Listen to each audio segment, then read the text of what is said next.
নমস্কার বন্ধুরা, সকলকে স্বাগত জানাচ্ছি। আশা করছি সবাই ভালো আছেন। আজকে আমি আপনাদের সাথে দারুণ স্বাদের চিলি ফুলকপির রেসিপি শেয়ার করছি। এটা রুটি, ভাত, পরোটা সবকিছুর সাথে খেতেই দারুণ লাগে। আজকে এই রেসিপি আপনাদের ভালো লাগলে ভিডিওটাকে লাইক আর শেয়ার করতে ভুলবেন না। এই রান্নাটা করার জন্য একটা পাত্রে আমি জল গরম করতে বসিয়ে দিয়েছি। জলটা যখন ভালো করে ফুটে যাবে তখন এর মধ্যে আগে থেকে পরিষ্কার করে রাখা আর এইভাবে ছোট টুকরো করে কেটে রাখা ফুলকপি দিয়ে আমাদের একটু ভাপিয়ে নিতে হবে। মোটামুটি 3 মিনিটের মতনই সময় লাগবে এটা ভাপিয়ে নিতে। ভাপানোর আগে এর মধ্যে হাফ চা চামচের মতো নুন দিয়ে দিতে হবে। নুনটা দিয়ে ভালো করে মিশিয়ে নিয়ে আঁচটা একটু বাড়িয়ে দিয়ে 3 মিনিটের মতো এটা আমরা ভাপিয়ে নেব। এর থেকে বেশি কিন্তু ভাপাতে যাবেন না, তাহলে কিন্তু ফুলকপিগুলো গলে যাবে। দেখতেই পাচ্ছেন যখন এইভাবে ফুটে যাবে আমরা আঁচটা বন্ধ করে দেব। তারপর জলটা ফেলে দিয়ে একটু ঠান্ডা করে নিয়ে এটা একটা বাটিতে নিয়ে নিতে হবে। এখানে একটা বোলের মধ্যে ফুলকপির টুকরোগুলো নিয়ে নিয়েছি। এবার এটা ম্যারিনেট করে নেব। তার জন্য হাফ চা চামচের মতো নুন দিয়ে দিলাম, 1 চা চামচ দিয়ে দিলাম গোলমরিচ গুঁড়ো, এটা দিয়ে দিচ্ছি আমি কাশ্মীরি লঙ্কার গুঁড়ো, এতে করে কালারটা ভালো হবে। এবার দিয়ে দিচ্ছি আমি কর্নফ্লাওয়ার, এখানে 3 টেবিল চামচের মতো কর্নফ্লাওয়ার দিয়েছি। আর এখানে আমি 500 গ্রাম ফুলকপি নিয়েছি এই রান্নার জন্য। 3 টেবিল চামচ কর্নফ্লাওয়ারে 2 টেবিল চামচ দিয়ে দেবো আমরা ময়দা।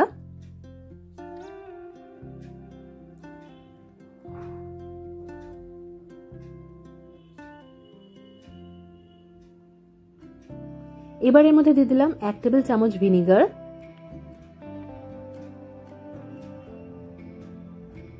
তারপর দিয়ে দিলাম 1 টেবিল চামচ সয়া সস,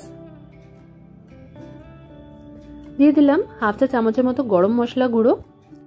এবার এই সব উপকরণগুলো ফুলকপির গায়ে ভালো করে আমাদের মাখিয়ে নিতে হবে। আর খুব বেশি কিন্তু ফুলকপিগুলোকে চটকে চটকে মাখাতে যাবেন না, তাহলে কিন্তু চিলি ফুলকপি হওয়ার পর ফুলকপির শেপগুলো ভালো লাগবে না দেখতে।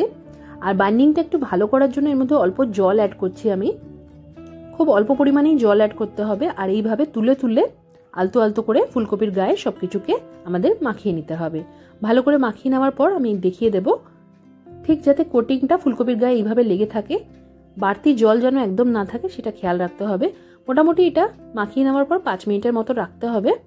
এই সময় একটা পাত্রে আমরা তেল গরম করে নেব। এগুলো ভাজার জন্য আমি সাদা তেল ব্যবহার করছি, সাদা তেলেই এই রান্নাটা বেশি ভালো হবে। তেল ভালো করে গরম হয়ে গেলে আঁচটা মাঝারি রেখেই এই ফুলকপির টুকরোগুলোকে আমাদের ছেড়ে দিতে হবে। তেলটা যেরকম পরিমাণে আছে সেটা বুঝেই আমাদের ফুলকপির টুকরোগুলোকে দিয়ে এক একটা ব্যাচে ভেজে নিতে হবে। খুব বেশি যাতে ওভার ক্রাউডেড না হয়ে যায় সেটা খেয়াল রাখতে হবে। আর ফুলকপির টুকরোগুলো ছাড়ার পর 2 মিনিটের মতো অপেক্ষা করতে হবে যাতে এর এক পিঠ ভালো করে ভাজা হয়ে যায়। 2 মিনিট পর এগুলোকে আমরা উল্টে দিয়ে দ্বিতীয় পিঠটাকেও ভালো করে একইভাবে কড়া করে ভেজে নেব। এখানে 2 মিনিট হয়ে গেছে। এবার আমি ফুলকপির টুকরোগুলোকে উল্টে দিলাম, দ্বিতীয় পিঠটাকেও একইভাবে আমরা ভেজে নেব। এইভাবে আপনারা ফুলকপির টুকরোগুলোকে ফ্রাই করে নিয়ে সন্ধেবেলা চায়ের সাথেও কিন্তু সার্ভ করতে পারেন। খুব ভালো একটা স্ন্যাক্সের অপশন হতে পারে। তো এখানে ফুলকপির ভাজা টুকরোগুলোকে আমি তুলে নিচ্ছি, একইভাবে বাকিগুলোকেও আমি ভেজে নেব। সব ফুলকপির টুকরোগুলো ভালো করে ভাজা হয়ে গেলে ফ্রাইং প্যানের মধ্যে সেই তেলের থেকে 2 টেবিল চামচের মতো তেল নিয়ে তার মধ্যে প্রায় 12 থেকে 13 কোয়ার মতো রসুন কুচি দিয়ে ওপর থেকে অল্প একটু কাঁচা লঙ্কা কুচি দিতে হবে। আর তার সাথে দিয়ে দিতে হবে পেঁয়াজ। পেঁয়াজের এখানে আমরা পাপড়ি বার করে নিয়েছি। এবার দিয়ে দিলাম ওপর থেকে ক্যাপসিকাম। ক্যাপসিকামগুলোকেও পেঁয়াজের মতন করেই পাতলা পাতলা ছোট ছোট টুকরো করে কেটে নিয়েছি। এখানে যাদের কাছে হলুদ আর লাল রঙের বেল পেপার থাকবে সেগুলোও দিতে পারেন, এটাকে একটু বেশি কালারফুল করার জন্য। তো সব কিছুকে ভালো করে নাড়াচাড়া করে নিতে হবে। আর 2 মিনিটের মতনই এটাকে আমাদের ফ্রাই করে নিতে হবে মাঝারি আঁচ রেখে। দেখতেই পাচ্ছেন 2 মিনিটের মধ্যে সবকিছু খুব সুন্দরভাবে ভাজা হয়ে গেছে, সবকিছুতে খুব ভালো রং ধরে গেছে। এবার এর মধ্যে আমরা একে একে সস দিয়ে দেবো। তো প্রথমেই দিয়ে দিলাম টমেটো সস। এখানে আমি টমেটো কেচাপ দিয়েছি প্রায় 3 টেবিল চামচের মতো। তারপর দিয়ে দিচ্ছি 1 টেবিল চামচ ভিনিগার। সয়া সস এখানে 2 টেবিল চামচের মতো দিয়েছি। রেড চিলি সস থাকলে সেটাও আপনারা দিতে পারেন। সসগুলো দেওয়ার পর ছোট চায়ের কাপের 1 কাপের মতো এখানে জল দিয়ে দিলাম। জলটা দিয়ে আঁচটা মাঝারি রেখেই সবকিছুর সাথে ভালো করে মিক্স করে নিতে হবে।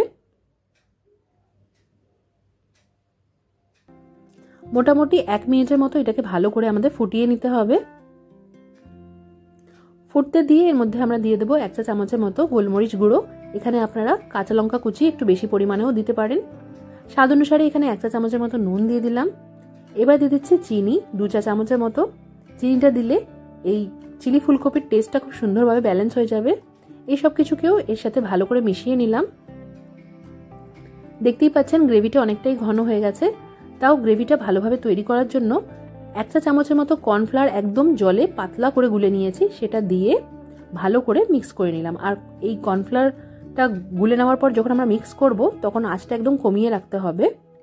কমানো আছে ভালো করে মিশিয়ে নেওয়ার পর ভেজে রাখা ফুলকপির টুকরোগুলো ওপর থেকে দিয়ে দিতে হবে। ভেজে রাখা ফুলকপির টুকরোগুলো দেওয়ার পর আঁচটাকে একটু বাড়িয়ে দিয়ে মাত্র 2 মিনিটের জন্য এই বাড়িয়ে রাখা আছে এটাকে আমাদের ভালো করে মিশিয়ে নিয়ে রান্না করে নিতে হবে। আপনাদের কাছে পেঁয়াজ পাতা থাকলে পেঁয়াজ পাতাগুলোকে ভালো করে কুচিয়ে নিয়ে ওপর থেকে অ্যাড করে দিতে পারেন।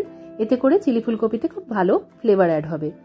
এইভাবে 2 মিনিট মাঝারি আঁচে রান্না করে নেওয়ার পর আঁচটা বন্ধ করে দিতে হবে। তৈরি হয়ে গেছে আমাদের খুবই সুস্বাদু চিলি ফুলকপি। অবশ্যই করে রেসিপিটা ট্রাই করবেন, কমেন্ট করে জানাতে ভুলবেন না যে কেমন লাগলো। আজকের মতো এখানেই শেষ করলাম। সবাই খুব ভালো থাকবেন আর সবাইকে খুব ভালো রাখবেন। ধন্যবাদ।